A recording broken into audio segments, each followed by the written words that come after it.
Tú eres el Dios que está cerca. Tú eres el Dios accesible. Gracias, Señor. Yo quiero buscarte sabiendo que tú estás cerca de mí, Señor.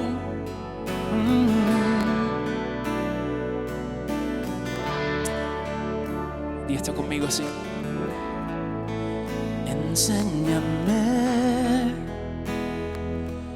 a adorarte como es que debe ser. Yo quiero aprender y ser guiado por tu espíritu en mi ser. Y todo el tiempo que desperdicié ya no lo tomo en cuenta y decido que voy a buscarte hoy, no voy a esperar más nada. Sé que te voy a encontrar. Voy a adorarte hoy, entregarme en cuerpo y alma, en espíritu y verdad, y verdad.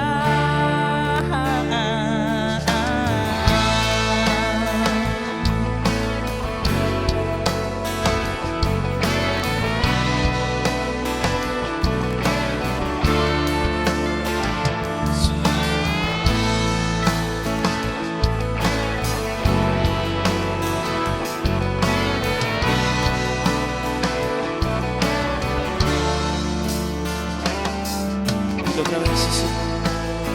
Enséñame a adorarte como es que debe ser. Yo quiero aprender y ser guiado por tu espíritu en mi ser. Y todo el tiempo que desperdicio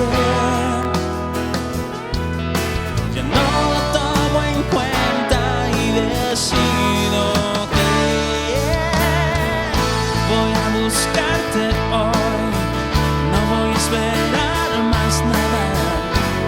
Sé que te voy a encontrar.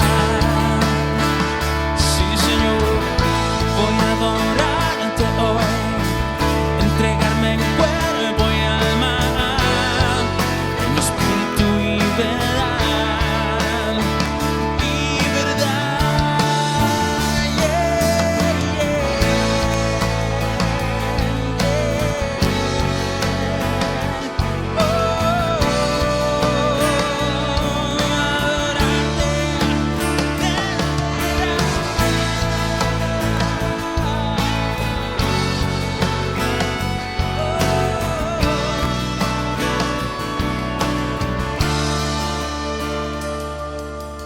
Todo el tiempo que desperdicié, ha sido muchas veces, ya no lo tomo en cuenta y hoy decido que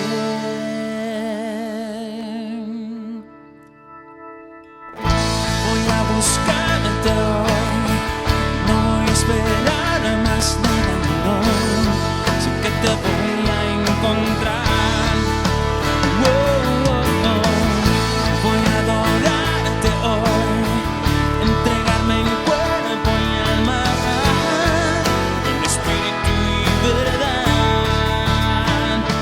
Y verdad.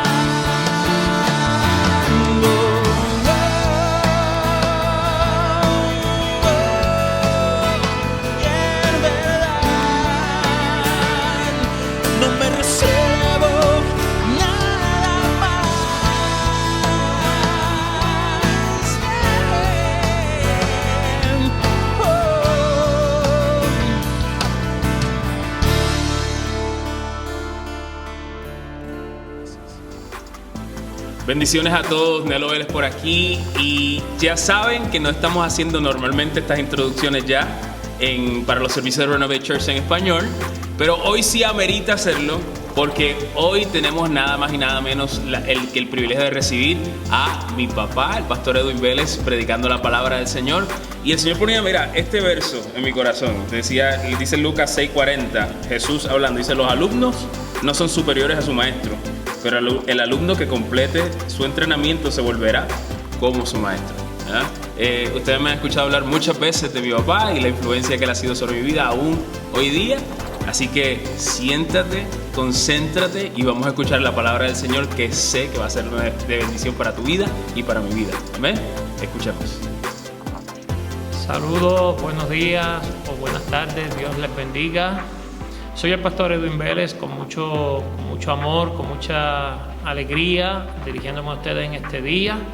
He llegado desde Puerto Rico a visitar aquí a nuestro hijo, el pastor Edwinel, para la celebración del cumpleaños de nuestra nieta, y bueno, pues estamos aprovechando la oportunidad para también dirigirnos aquí a ustedes, a la iglesia y a todos los seguidores de Renovate. Y quisiera compartir unas palabras con ustedes. Voy a combinar dos palabras bíblicas en este momento que se relacionan unas a otras. La primera, una muy conocida en Hebreos capítulo 10, versículos 24 y 25. Dice esa palabra: y considerémonos unos a otros para estimularnos al amor y a las buenas obras, no dejando de congregarnos, como algunos tienen por costumbre, sino exhortándonos, y tanto más cuando veis que aquel día se acerca. Esta palabra termina hablando de un día que se acerca. Y la segunda palabra está en Efesios capítulo 5, versículos del 15 al 17. Mirad pues con diligencia cómo andéis, no como necios, sino como sabios, aprovechando bien el tiempo, porque los días son malos. Por tanto, no seáis insensatos, sino entendidos de cuál sea la voluntad de Dios. Quiero esa segunda palabra leerla en otra versión para poder unirla a la primera de Hebreos capítulo 10. Así que tengan mucho cuidado de cómo viven. Dice la versión Nueva Biblia Viva, dice, repito, así que tengan mucho cuidado de cómo viven. Vivan como sabios. Aprovechen bien cada oportunidad, porque los días son malos. Y termina diciendo, traten de entender cuál es la voluntad de Dios. Y yo creo que esas palabras ambas nos están hablando de un acontecimiento que creo que eso es precisamente lo que está aconteciendo en nuestros días. Los días no son muy fáciles, y todos lo sabemos, sobre todo desde la perspectiva, desde el lado de nosotros los cristianos. Ahora todo se ha vuelto como el mundo se ha vuelto en nuestra contra, y de momento nos están empujando, nos están presionando y cosas por el estilo que yo sé que tú bien conoces. Ha cambiado todo el panorama en Estados Unidos, en Puerto Rico y en el mundo completo. Definitivamente que esto apunta a que estamos viviendo esos últimos tiempos, como dice en Hebreos capítulo 10, y que los tiempos no son tan agradables como eran décadas atrás. En mi caso, yo llevo más de 30 años en el Evangelio y puedo distinguir la diferencia. No hay duda de que hace 30 años cuando yo comencé, o 20 años, o 10 años, hace 20 años que comencé en el ministerio pastoral, o 10 años todavía, todas las cosas eran muy diferentes. Ahora las cosas han cambiado. Y no estoy trayendo esta palabra para que te alarmes, sino para que, como dicen las palabras a las que hicimos referencia, sino que estés apercibido, para que estés alerta, para que no te dejes confundir, para que no te dejes desviar de los propósitos de Dios, sino todo lo contrario, te mantengas, ¿sabe qué? Te mantengas como hacemos, te mantengas cerca de la llama, para que te mantengas ahí bien calientito, como Dios quiere que nosotros seamos. En los últimos días, o en las últimas semanas, en los últimos tiempos, ha quedado bien demostrado algo que ya sabíamos de antemano. Sabíamos que en la unión hay poder. Y ha habido alrededor de nosotros y en todo el mundo, han habido muchos movimientos que de momento han logrado cosas que parecían muy difíciles, pero han logrado posicionarlas. ¿Por qué? Porque han utilizado ese principio, se han unido por los propósitos que sea. Y hago el paréntesis para decir que no es que esté de acuerdo necesariamente con las cosas que han sucedido, simplemente estoy reconociendo el poder que tiene esta filosofía o este pensamiento. En la unión hay poder. Y yo creo que es importante recordar eso. Está funcionando a mucha gente y es importante que la iglesia recuerde que también en la unión hay poder. ¿Por qué? Porque la iglesia, si alguien está llamado a vivir en unidad y a magnificar ese poder, es la iglesia. Y nosotros tenemos que reconocer algo. La iglesia, la historia la posiciona, la muestra como una iglesia poderosa en todas las épocas, en todos los lugares donde ha existido la iglesia, ha existido el poder, se ha visto el poder de la iglesia cuando ha estado unida, cuando ha estado siguiendo el mandato de Dios, pero dentro de ese ambiente de unidad. Pero algo ha pasado en las últimas décadas, diría yo.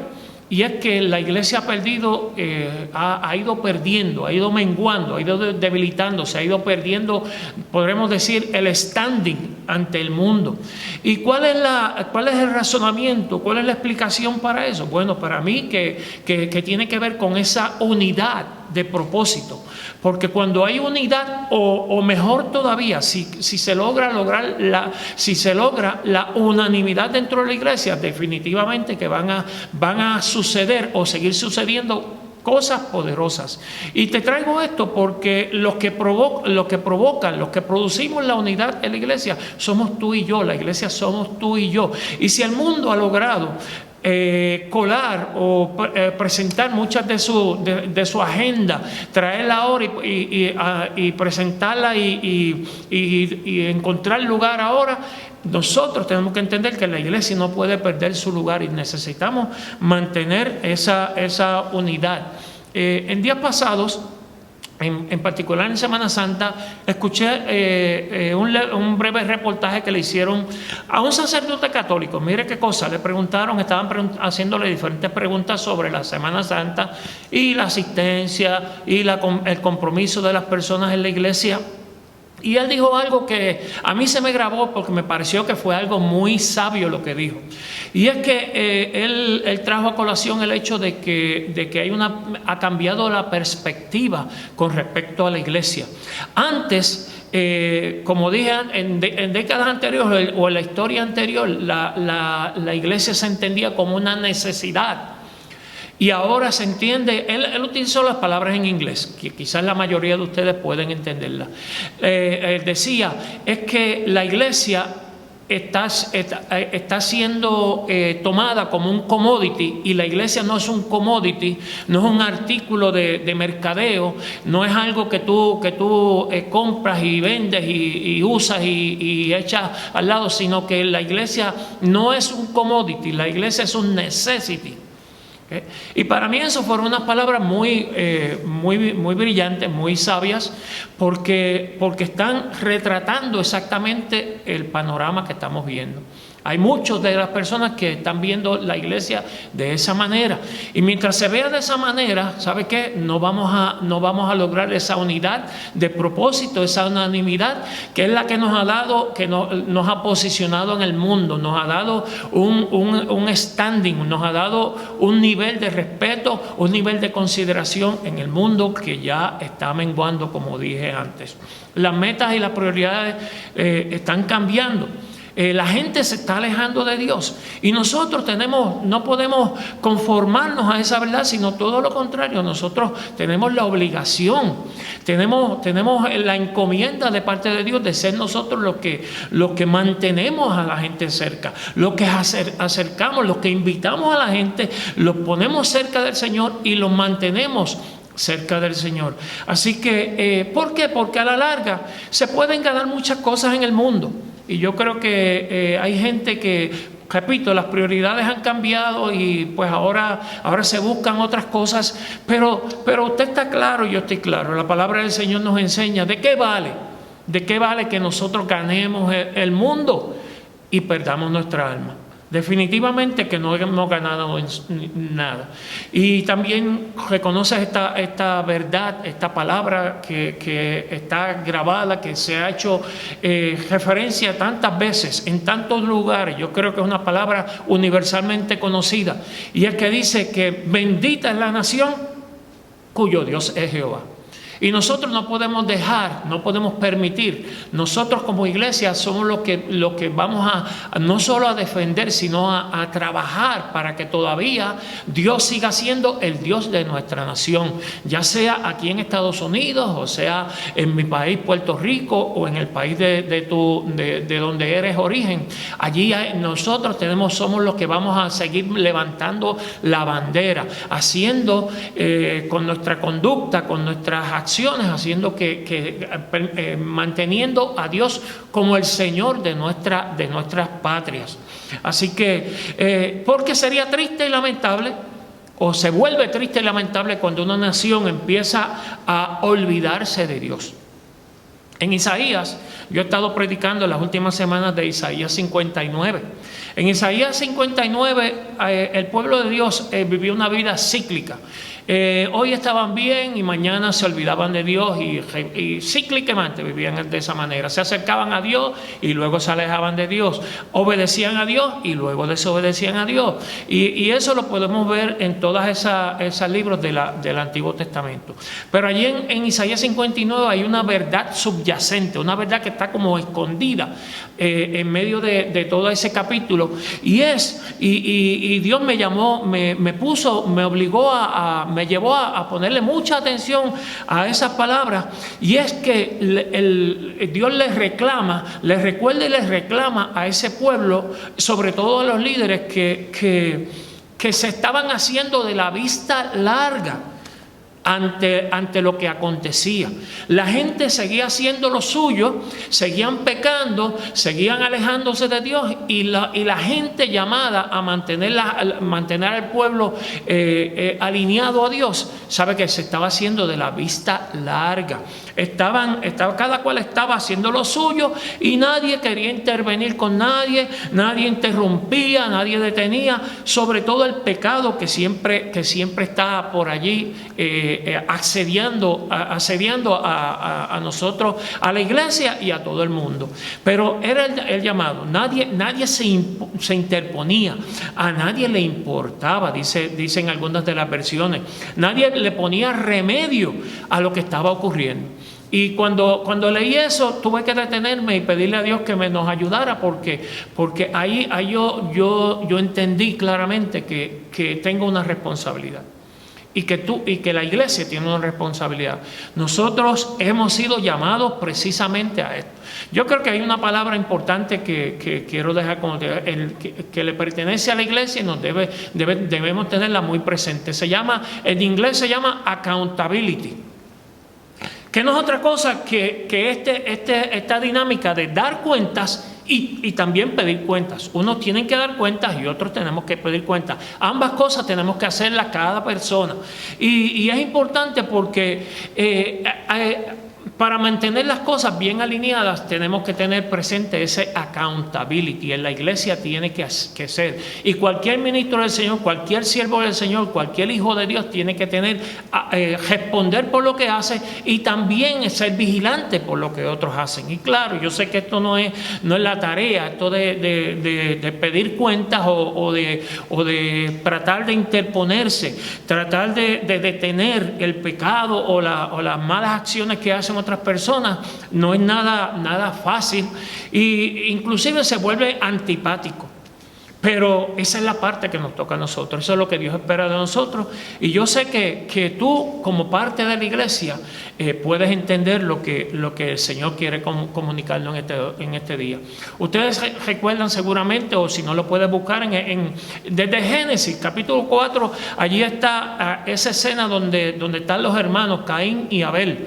Y finalmente Dios le da unas advertencias a Caín porque lo ve que no está funcionando bien, no tomó bien la cosa, aquello de cuando ambos presentaron sus sacrificios, y Caín se enojó y empezó a guardar resentimiento en su corazón, y Dios lo supo, Dios lo vio, y Dios se presentó a Caín y le dijo: ten cuidado con lo que estás haciendo, te estás dejando dominar por el pecado. Y luego, pues como quiera, Caín mató a Abel. Y sabemos esa historia. Luego Dios viene y le pregunta, sabiendo, Dios lo sabía, pero le pregunta a Caín: ¿y dónde está tu hermano? ¿Y sabe cómo le contestó Caín a Dios? Para mí fue una forma irrespetuosa. Claro, él estaba ya, esa amargura que había alojado en su corazón, ese resentimiento que había permitido que creciera en su vida, lo tenía ya en esa actitud defensiva, ¿verdad? Y para mí fue irrespetuosa su contestación a Dios, porque ¿sabe cómo le dijo? ¿Acaso tengo yo la obligación de cuidar a mi hermano? Esa fue la pregunta, así le preguntó, la respuesta de Caín a Dios. Y yo te pregunto a ti, te pregunto a ti como yo me he preguntado a mí: ¿acaso tenemos nosotros la obligación de cuidar de nuestros hermanos o cuidar de este mundo?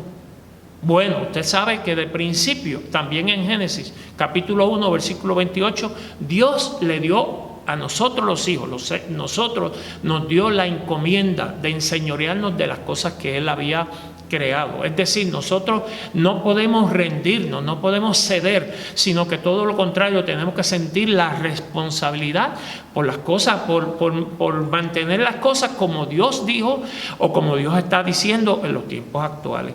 No podemos asumir esa actitud de Caín. No, a mí no me toca ser guarda de mi hermano, yo no tengo obligación de cuidar a nadie. No podemos hacer eso. El primero que tenemos que cuidarnos a nosotros mismos, por supuesto, cuidar los más cercanos, pero también cuidar a otras personas, porque tú y yo, la iglesia fue creada para eso. Dios creó a la mujer para ser ayuda idónea. Ayuda idónea tiene que ver con acompañarlo, tiene que ver con ayudarlo y con complementarlo. Y así también Dios creó la iglesia para algo similar. Nosotros como iglesia tenemos que acompañarnos mutuamente, nos ayudamos mutuamente y nos complementamos. Esa es la tarea de nosotros, porque no es bueno, ni fue bueno al principio, ni es bueno ahora de que el hombre o la mujer estén solos. Por lo tanto, tenemos que unirnos a la iglesia o mantenernos en la iglesia, mantenernos activos en la iglesia, mantenernos conscientes de lo que Dios espera de nosotros y de la iglesia. Amén. Porque la Biblia también dice: ay del solo, que cuando cayere no tendrá quien le levante. Mas ¿cómo se calentará uno solo? Y dos pueden prevalecer, pueden resistir a alguien que pueda contra uno de ellos, pero contra dos va a ser muy difícil. Y finalmente en Eclesiastés capítulo 4, que es donde estoy citando, dice: y cordón de 3 dobleces no rompe pronto. Si el de 3 dobleces no rompe pronto, ¿sabe qué? Cuanto más dobleces haya, cuanto más fibras haya, cuanto más se entrelacen, cuantas más personas hayan unidas y en un propósito, más duro se hace, más fuerte se hace esa unidad. Y como dije desde el principio, cuando hay una unidad fuerte, los propósitos se logran, las metas se pueden alcanzar, las agendas se pueden lograr, inclusive cosas inesperadas pueden surgir porque la unidad, la unión produce fuerza y trae unos resultados que definitivamente se reconocen. Mire, nadie lo tiene todo. Todos tenemos algo y todos necesitamos de algo. Y es en sociedad, es en grupo donde nos complementamos, y precisamente eso es la iglesia. Para eso está la iglesia. Ahora, hay que entender, otra vez quiero seguir enfatizando en algo. En 1 Corintios capítulo 4, el apóstol Pablo habla de algo similar a esto y menciona lo siguiente, dice que nosotros, nosotros somos siervos del Señor, número uno, y también somos administradores de los designios de Dios, de las cosas, de las instrucciones, de las reglas de Dios, de los mandamientos de Dios. Somos tú y yo los administradores. Tú no eres el dueño, yo tampoco soy el dueño, pero somos administradores. Tú conoces la diferencia. El dueño, pues por supuesto, es el que origina todo, pero el administrador trabaja para ese dueño y tiene que rendirle cuentas a ese dueño por lo que el dueño puso en sus manos. Y la iglesia no es nuestra, pero nosotros somos los administradores. Los ministerios no son nuestros, pero somos los administradores. Nuestra vida no es nuestra, sino somos los administradores de ella. Nuestra familia no es nuestra exactamente, sino que somos los administradores de esa familia, de todas las cosas que Dios ha traído a nosotros. Así que somos responsables ante ese dueño y como tal, pues mire, debemos efectuar. Yo no sé cuántos han leído, pero yo siempre tengo grabado en mi mente esta escena en Apocalipsis capítulo 17. En Apocalipsis 17 está una de las últimas batallas, no recuerdo si es exactamente la última de las batallas de Cristo para dar el jaque mate, para que venga el cielo nuevo, la tierra nueva prometida y todo cambie. Y en esas últimas batallas dice que hay unos que lo acompañan. Dice que son aquellos que dicen que son los llamados, escogidos y fieles. Llamados, escogidos y fieles. ¿Okay? Quiero darte una traducción de lo que es cada una de esas cosas. Llamado es aquellas personas a quienes se le ha dirigido ese llamado. A personas que escuchan. Llamado, tú has sido llamado y el mundo ha sido llamado. La voz de Dios siempre ha sonado en el mundo y siempre se ha escuchado. Pero son pocos los escogidos. Escogidos son aquellos que responden a ese llamado de Dios, como tú y como yo hemos respondido a la llamada de Dios. Pero hay otro nivel que se llama el nivel de los fieles. Los fieles son aquellos que han comprendido y han correspondido a ese llamado. ¿Comprende la diferencia? Una cosa es escuchar un llamado, otra cosa es responder al llamado y otra cosa es corresponder. Otra cosa es comprender y corresponder a ese llamado. Esos primero fueron llamados, luego escogidos y ahora son fieles. Esos son los que vamos a estar ahí en victoria, celebrando la victoria total, final, definitiva que vamos a tener como pueblo de Dios. Amén. Así que no hay duda de que estamos viviendo un tiempo muy diferente, muy difícil. Pero ¿sabe qué? Mi consejo para ti, y vuelvo a repetirte el versículo con el que empecé en este día. Hebreos capítulo 10, versículos 24 y 25. No dejes de congregarte. Todo lo contrario, busca una iglesia. Un grupo lo que la iglesia representa es ese grupo que Dios ha traído, ha unido para que tú también te unas a ellos, para que yo también esté unido a ellos. Cuando estamos, no dejes de congregarte. Considerémonos unos a otros, es decir, invita a otros, no dejes que se enfríe, no dejes que las distracciones de este mundo lo desvíen. ¿Sabe qué? Cuando nosotros somos así de diligentes y con nosotros mismos, con los nuestros, definitivamente que Dios nos va a bendecir cada vez mayor. ¿Okay? Usted conoce lo que pasó cuando Dios dice en sus parábolas, Jesucristo nos enseñó los talentos, nos enseñó a unos se les da unos y a otros se les da otros, y al final esta fue la conclusión final. A todo el que ha sido fiel, en lo poco has sido fiel, en lo mucho te pondré. Y yo creo que eso es lo que Dios quiere hacer con nosotros, eso es lo que Dios quiere hacer contigo, conmigo y con su pueblo. Seamos fieles en lo poco y sabe que Dios nos va a poner en lo mucho. Sí. Motivémonos unos a otros. Mantengámonos allí fieles al llamado de Dios. Ayudémonos a mantenernos unos con otros. Demos cuentas. Pidamos cuentas con la sutileza que esto envuelve a unos y otros. ¿Y sabe qué? La bendición de Dios no se va a escasear. La bendición de Dios va a crecer sobre tu vida, sobre tu casa y también sobre la iglesia. Amén. Les bendigo en el nombre de Jesucristo. Ha sido para mí una real bendición, un privilegio dirigirme a ustedes en este día. Dios les bendiga mucho.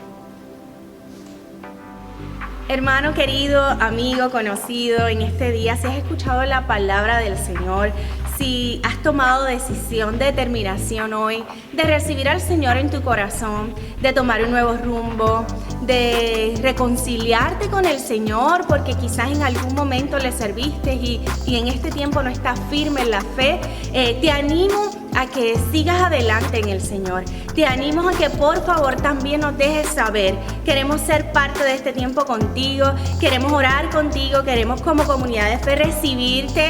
Hay fiesta en el cielo, hay celebración por la determinación que has tomado en este día. Como comunidad de fe queremos que nos dejes saber. Si puedes, escríbenos en las plataformas. Hay tantas maneras de comunicarse con nosotros. Tenemos el chat de WhatsApp, tenemos la aplicación de nuestra iglesia Renovate Church Austin, y si no, escríbenos a info@renovatechurch.com. Queremos celebrar contigo, queremos animarte y queremos orar contigo, orar por ti, estar contigo en esta nueva etapa de tu vida. En este tiempo solo te quiero decir, te bendecimos y adelante en el Señor.